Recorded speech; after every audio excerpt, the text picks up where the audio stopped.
By the way, on the last video, we were subtracting those polynomials. Each of those polynomials had 4 terms, and you might be saying, well, what do we call it when it's 4 terms? We just call it a polynomial. We really only have special names. If it's 1 term, it's a monomial, 2 terms, binomial, 3 terms, trinomial. Everything else is just a polynomial. And they're all polynomials, but sometimes we're just more specific.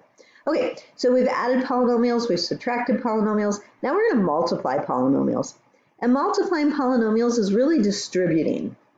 So you can think about, well, I'm going to take this 2x plus 1, that binomial. We have a binomial times a trinomial here.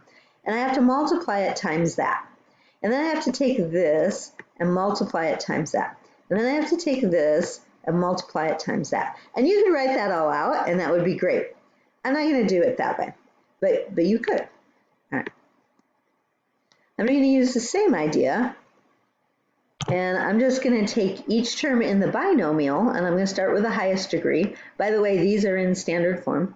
So I'm going to take that 2x, and I'm going to multiply it times the 3x squared. Now, usually I don't write this out, but it's our first one, so I'll write it out so we can talk about what's happening.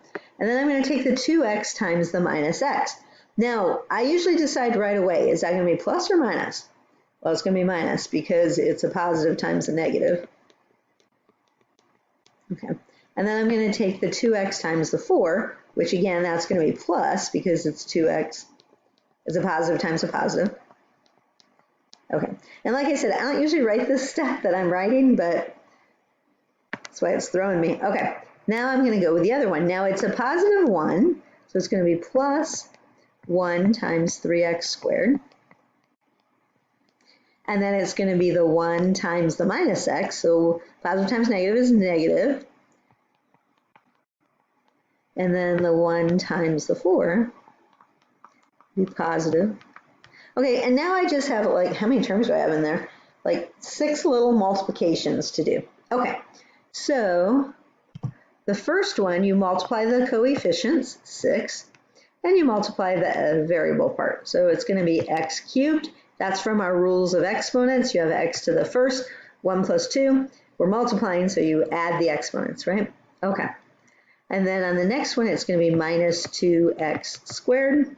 Again, you've got an exponent of 1 and 1. 1 plus 1 is 2. That didn't change. And then this is going to be, you're going to multiply the 2 times 4, 8x. And then here you're going to have, I'll switch colors, a 3x squared.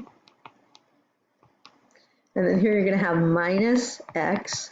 You can put a 1 if you want, but we don't usually, if we don't need it, and plus 4. Okay, so there's all my terms.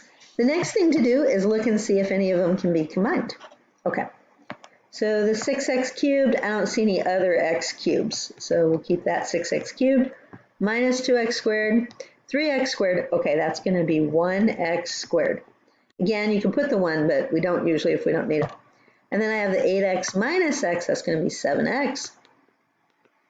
And then finally, the 4 doesn't have anything to combine with, so it's just a 4. Now, you'll notice I've underlined them here. I like to make sure I didn't leave anybody out, so it's kind of like a double check there, you know, just make sure all the terms got included. Okay, and that's our lovely polynomial, 3rd degree polynomial. Leading term, leading coefficient is 6. I just throw that in for extra fun.